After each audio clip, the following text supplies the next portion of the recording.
This is Pet Life Radio. Let's talk pets.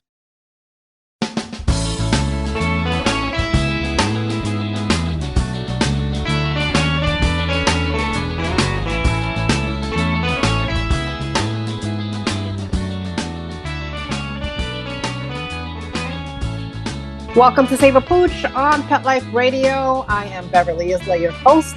Thanks for tuning in. Today's episode will explore the powerful synergy between technology and compassion in revolutionizing dog adoptions. Now, we will be talking to Rescue Spot founder Nicole Patrick about how tech platforms, social media, apps, and other out-of-box strategies can transform shelter-to-home connections for dogs in need. So when we get back from these messages, we will hear from Nicole.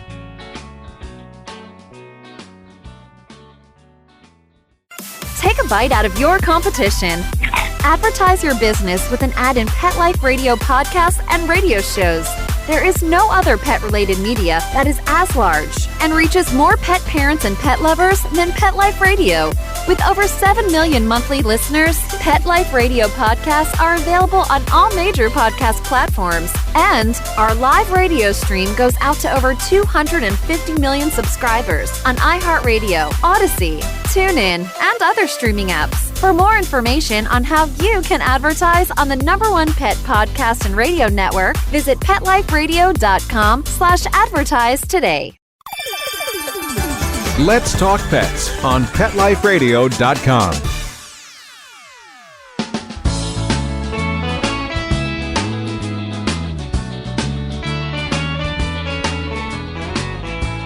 Welcome back to Save a Pooch. We are talking with Nicole Patrick, founder of Rescue Spot, about embracing technology to increase dog adoptions. Thank you for taking the time to chat with me. Now, to give the listeners a quick note on what Rescue Spot is, it's a new pet adoption platform that simplifies, streamlines, and standardizes the entire pet adoption process for both adopters and rescue organizations while connecting the two. So I really, really, really love that you're touching on technology because I could be a tech nut sometimes. So Nicole, can you share the story behind the creation of Rescue Spot? Like what inspired you to start this journey? Because it's not exactly the easiest journey. No, it's not. And it was a interesting journey that brought me here. Well, thank you so much for having me on the show.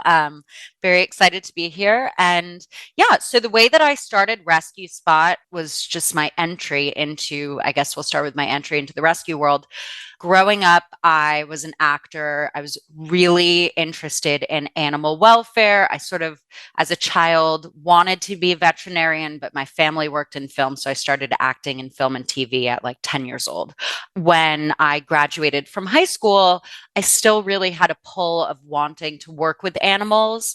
But I was at that time doing a lot of TV shows and movies. And so I was unable to volunteer at shelters or really help out in the traditional way that someone who wanted to help with animals would do if they weren't committing their whole life to like being a vet or something. So in my free time, I started a little charity that tried to convince people that instead of buying a pet from a fancy pet store on the Upper East Side in Manhattan or in LA, that I could find like the same kind of a pet for them in a shelter. This was in 2009. So it was when, the designer pups were super popular and the tiny teacup Pomeranians and Chihuahuas were all over the place.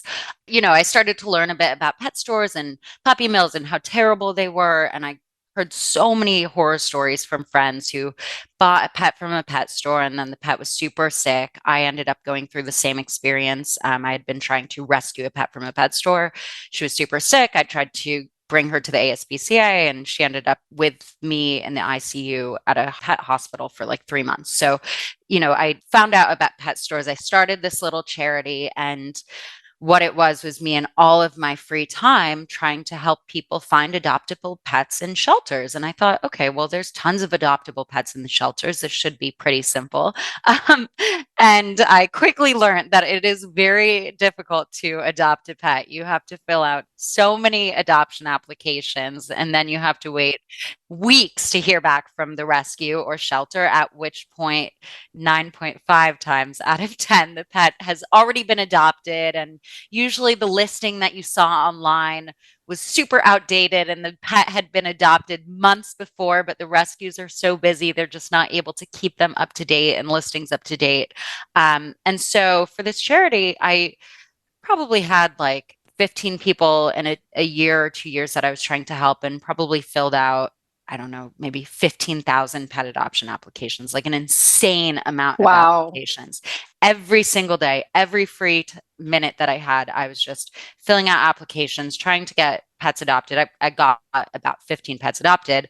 I had many more clients than that, but it was very, very, very unsuccessful. It was just like a complete disaster because That ratio is horrible. yes, it's terrible. It's terrible because I was just, it was like shooting shots out into the dark ether of unknown, of just like nobody ever responding back, and, just never getting anywhere. And so many of the people gave up to go to a pet store, and it was a total disaster. But I really got a very in-depth experience of the pet adoption process, which most people don't get. Most people, maybe they adopt 5 pets in their lifetime and they fill out maybe 20 to 40 applications. As adoption is getting more competitive, it's more, but people just don't spend that much time filling out adoption applications, and people in the rescue world most certainly don't spend that much time thinking about adoption. So I really got a very in-depth view of the adoption process from an adopter's perspective, which most people don't really think about. So I stopped doing that little charity. About a year or two later, I decided that I wanted to pivot and not work in film anymore and really commit my life to working with animals. So I started volunteering at various shelters. Eventually, I started working at shelters. That led me to then start my own foster-based rescue in New York and Connecticut.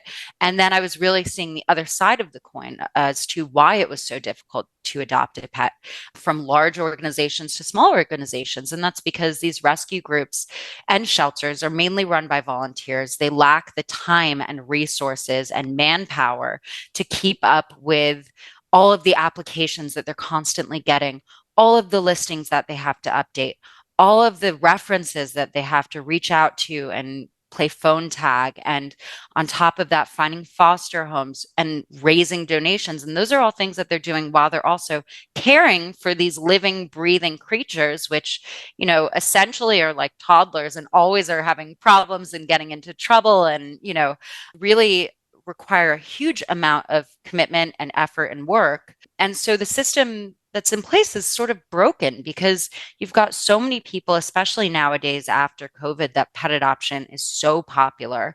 So many people trying to adopt a pet, and as cities and states ban the sale of cats and dogs in pet stores, that's just getting more and more popular. And rescues and shelters are just not able to keep up, and they're ultimately unable to scale.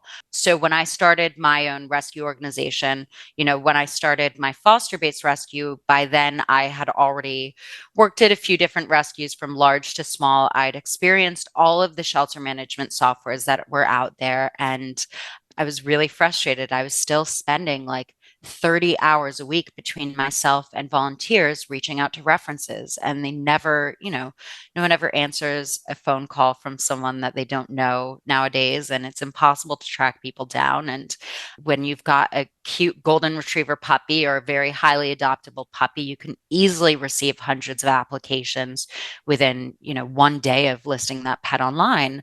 And so it's nearly impossible to keep up with just all of this work that can very easily be streamlined and simplified using technology. And I just didn't really see anything out there that did all of that for me, and that really made things easier. Everything out there kind of just made things a little more difficult for me.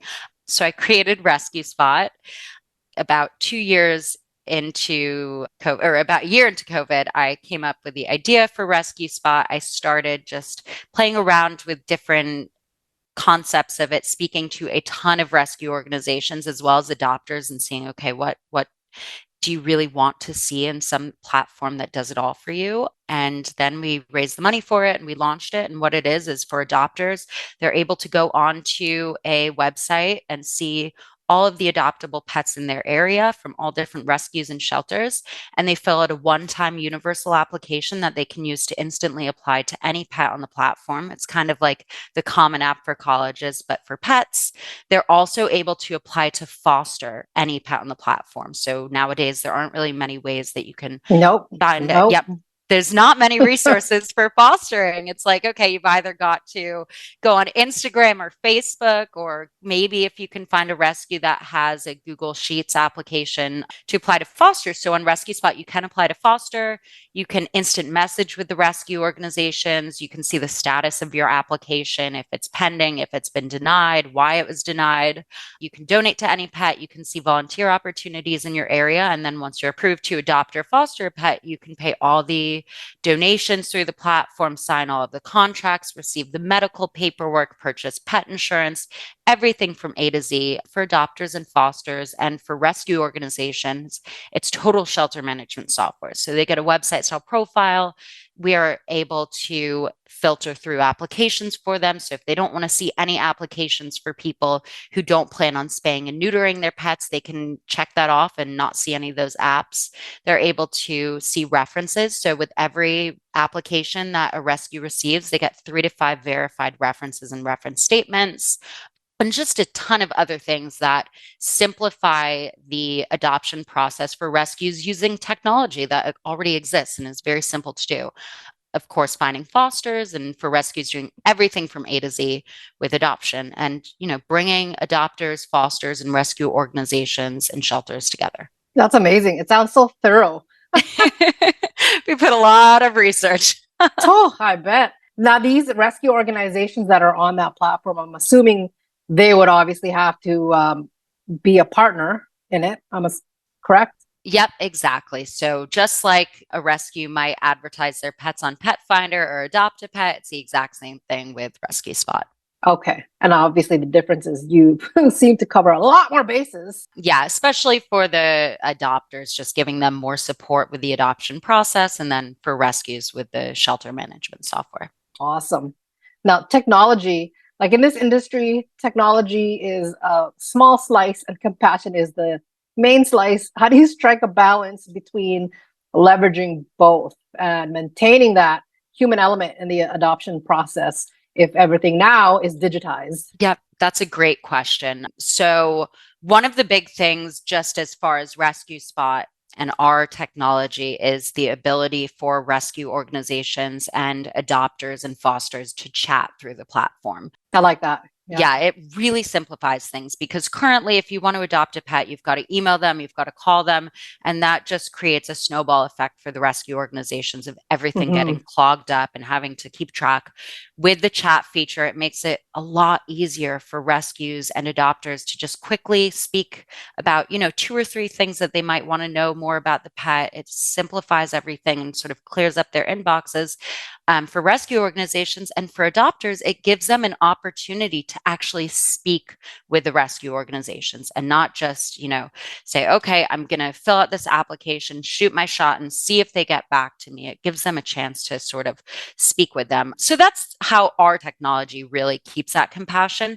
Outside of that, Rescue Spot as an organization, we really focus on engaging with our community and engaging with our adopters, fosters, and rescue organizations. So, yes, we have this amazing platform with really great utilization of technology to simplify adoption. But on top of that, we really work to support the rescue groups that we represent on our platform. So we have a huge social media engagement that we do.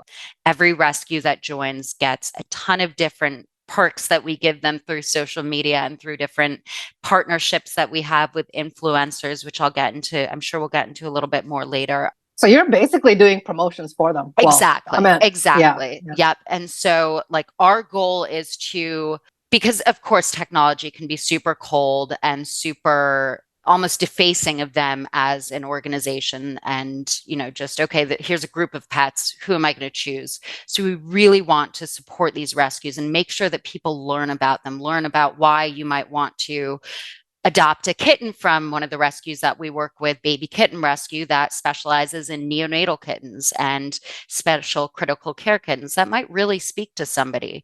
Or working with another rescue, Small Bites Rescue, who they have a lot of senior dogs, senior small dogs. So that might really speak to somebody else. So for us, by pushing all of the rescue organizations that we work with out on social media and highlighting what their special ingredient is, I think it's a very important and very useful way that we're able to keep the compassion with Rescue Spot, even though at the core of it, we are a technology platform. Absolutely. Plus, with things getting streamlined, that will kind of lift a little bit of the burden off of the organization so they can actually come back to why they even started in the first place.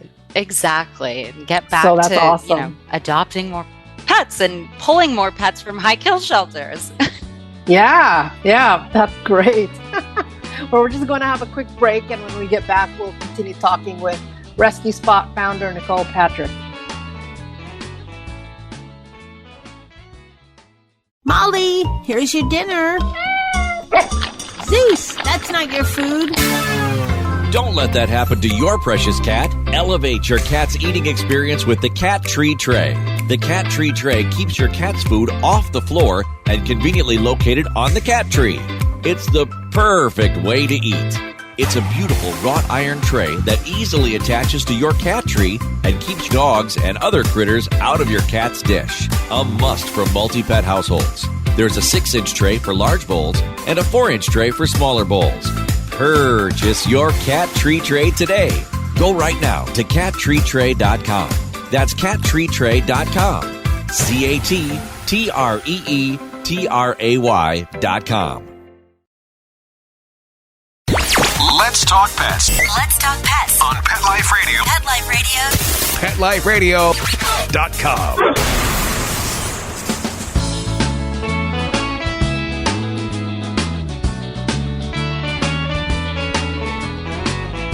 Welcome back to Save a Pooch. We are talking with Nicole Patrick, and she has some awesome projects that is happening right now. So, Nicole, as organizations face challenges with the overcrowding of pets, as we just mentioned, or lack of volunteers, how can others get involved where the processes can be scaled or streamlined more efficiently?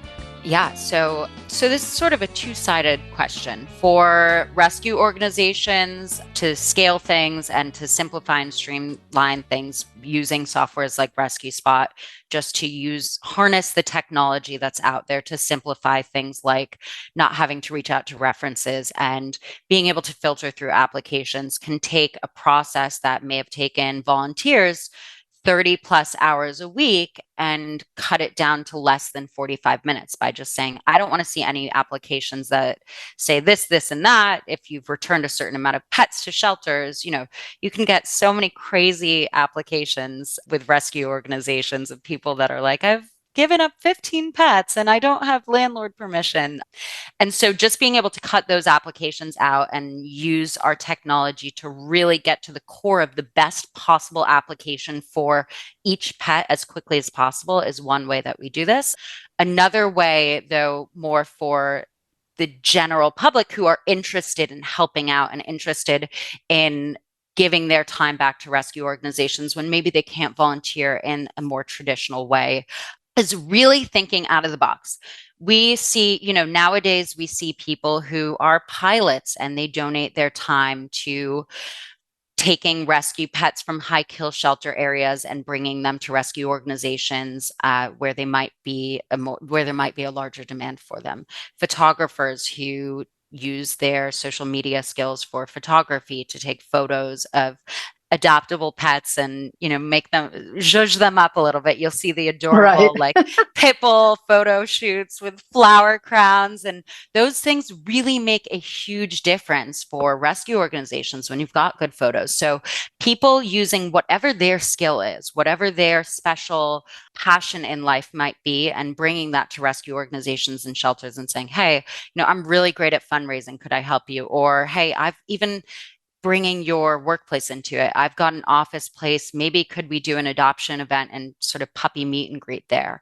When I was running my rescue, my father worked in film. And so there was a film set and I would always bring my adoptable pets onto the film set. And within 2 Nice. hours of bringing them, every single pet would be adopted. Every single one of them. Awesome. People would just say, okay, I'm coming home with a pet. And, there'd be extras leaving with pets. Everyone was bringing pets.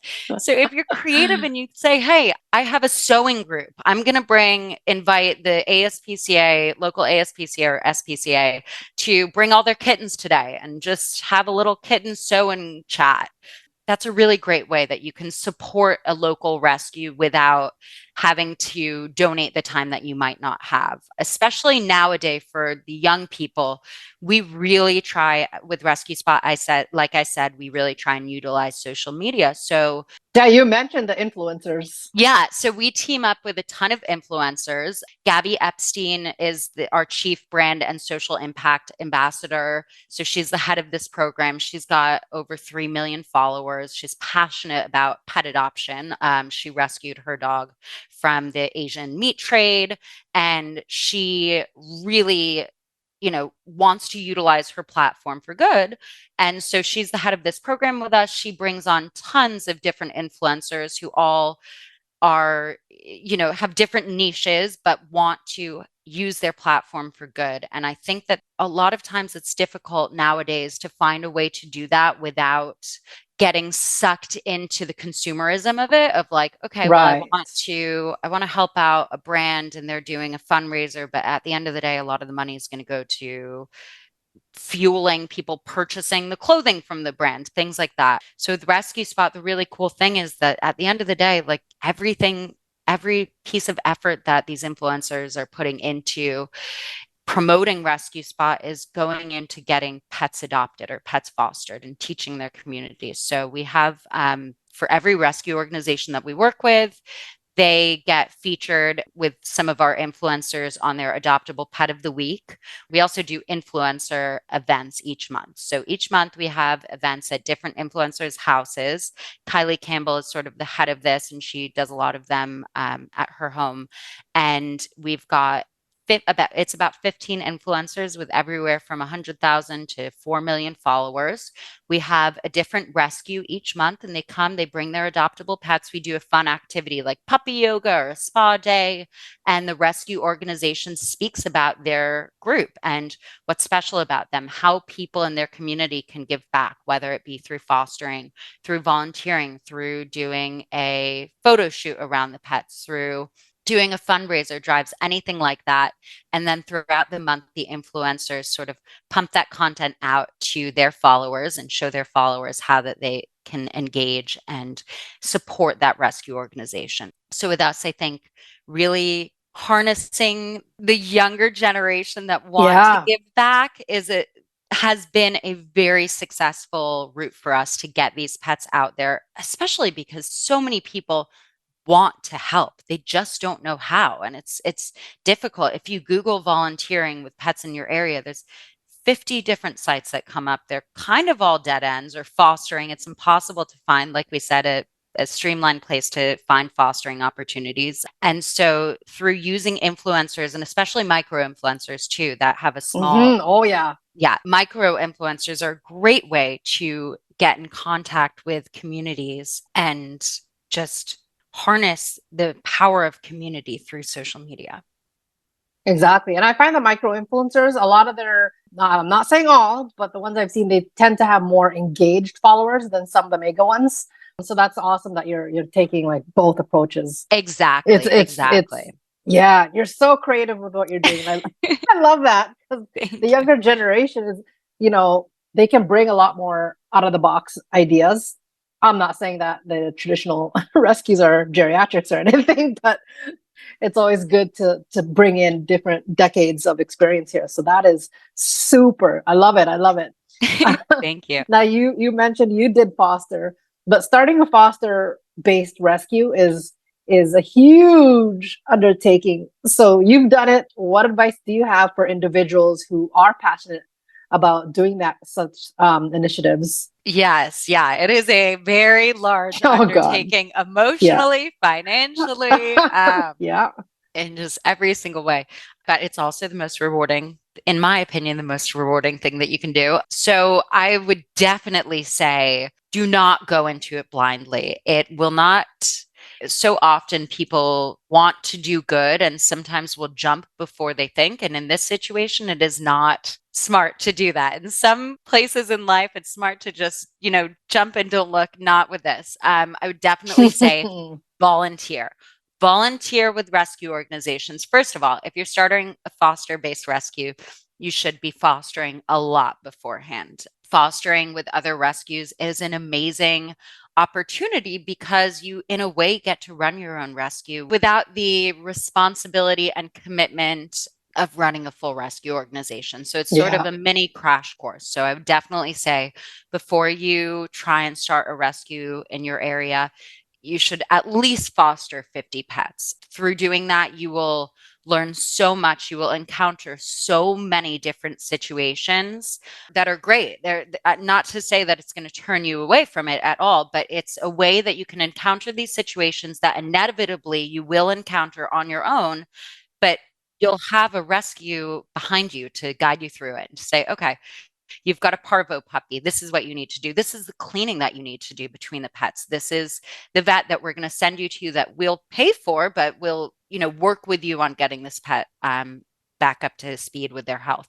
So fostering is an amazing way to start doing that and to start your journey onto starting your own rescue. Then from there, I personally would say that you should try and volunteer at a rescue in a higher position, something that you're not just going to walk the dogs, but that you're really in the day-to-day, more clerical sense of working in a rescue.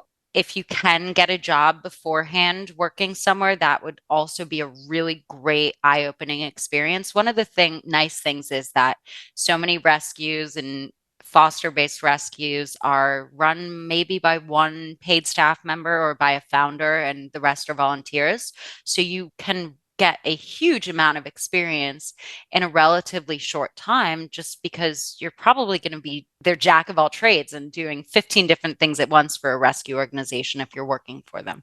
So I would definitely say you're doing it all. Your mom, dad, sister, brother, everything. So definitely say try and work for them. And then just find a community once you're at the stage that you're ready to start your own foster-based rescue or any sort of rescue organization.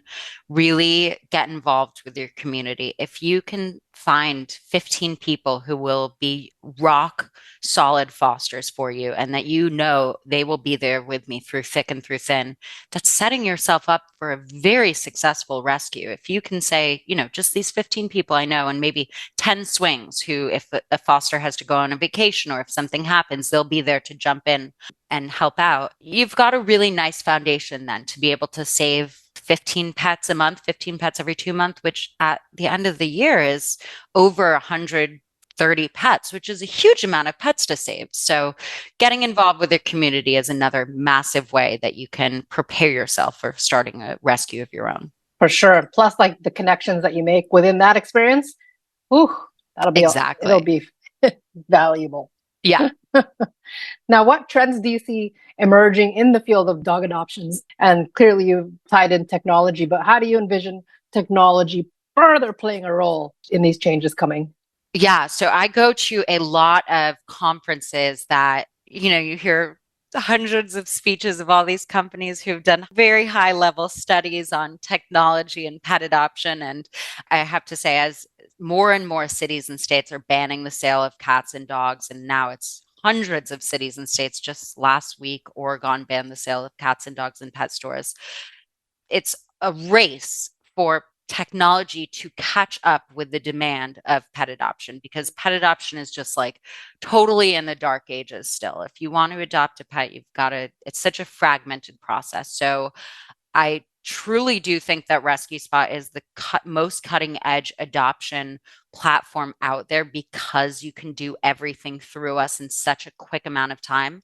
And that being said, I do think that whether it's through Rescue Spot or other organizations, I think that instant pet adoption is something that will become more and more popular. With millennials, we are the largest group of pet owners in the US. And if you know anything about millennials, they want to do everything on their phone. Now. They want to do it instantly. They want to do Yeah. it yesterday, had it done yesterday.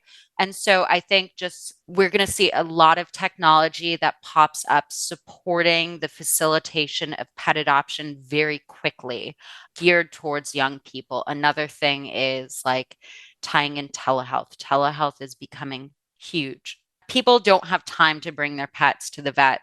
Honestly, they do have time to bring their pets to the vet sometimes, and the vets don't have time to take them because we're dealing with such a terrible vet crisis. And so I think telehealth is something that I'm really seeing popping up and becoming more and more popular with Rescue Spot. Our goal is really to be the one-stop shop for everything to do with your past pet adoption. So you can come on, and in our next software that's being released soon, you'll be able to do telehealth through us. You'll be able to purchase pet food that we use an AI integration and scan the pet's medical records to find the best possible pet food for you, which is we're very excited about that. And also we'll be working with subscription pet food companies where you can get the pet food tailored to your pet's medical records. So I think we'll be seeing a lot more things like this where you can just bundle everything, and harnessing AI and the little bit of knowledge that you might have from your adopted pet, because of course we don't always know that much. For sure. But just fine tuning any little way, instead of just, at your vet, they might say, hey, use this Purina food. It's pretty good for dogs who might, have glaucoma. Being able to use an AI integration that says, well, this food is good for dogs with glaucoma, but it's not good for dogs with sensitive stomachs. So this food is perfect for your dog. I think that's where we're headed. That would be amazing. Question is, what are you going to do if the breeders are like, ooh, can I have a piece of your software? Yeah. That'll be a whole nother thing. Exactly. Hopefully we get to the point that there are no more pets in shelters and it all goes to ethical breeding, and we can, Yes. we'll give it all to the breeders once the pets are out of shelters. That would be fab. That would be the ideal. Yeah. Well, we are out of time. I really appreciate you taking the time. Thanks to our show producer, Mark Winter, as well, for making the show possible. Now, where can people view Rescue Spot's platform? So there's rescue-spot.com. Do you also have the app in the app stores? The app is coming out in November, so the app will be in the App Store then. But for right now, we are totally mobile friendly, so you can do everything on your phone just on Safari. So it's rescuespot.com or rescue-spot.com. They both take you to the same place. And then on Instagram, we are rescue_spot.com. Wait, Perfect. That is totally wrong. Rescue_spot. We'll put it on the show notes. Yeah. It'll be on the show notes page. Now, your last quick question is, you're catering to primarily New York and Connecticut, right? No. So Rescue Spot is nationwide. We've got hundreds of rescues all over America. Yep. Okay, cool. You're not in Canada yet. Not yet, but next year we will be. Yay! Yes. Awesome. If you have any questions, comments, or ideas for a show, please email me at beverly@petliferadio.com. So until next time, spread animal compassion. Let's Talk Pets, every week on demand, only on PetLifeRadio.com.